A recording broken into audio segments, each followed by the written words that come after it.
Is this crooked? I can't tell.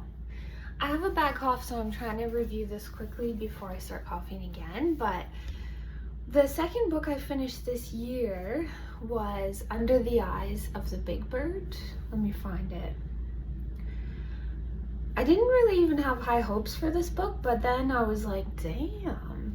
You know, when you read something and you're like, oh, this is already on my short list for best book of the new year, and it's only the second book I read this year. This is the cover. I don't have a pretty like hardcover, but honestly, when I first saw this book advertised, I thought it was, you know, I'm gonna cough. I thought it was Murakami. Sorry, but then it's not, and I love him as an author, but this is an amazing other author, and it's translated from Japanese. It was just such a surprise.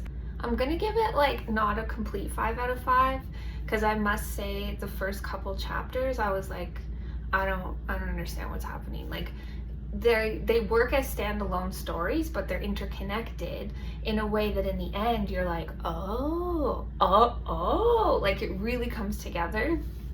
But I will say you have to kind of stick with it, because if you're going off the first couple, it's like, I don't know what time this is in, like it's not making sense. And then it makes so much sense in the end that even days later I'm like, oh, you know, you're like in the shower and you're like, that's why this was this. So yeah, it was a really beautiful book. It's not, I guess it's like classified as sci-fi literature, but really it was yeah, just beautiful statements on human beings. I flagged so many quotes when the AI was talking about the human species and how the AI is kind of black and white and like binary, and how humans are so complex and nuanced and capable of like deception and bias, and identity such a big thing with the human race, their observation was. And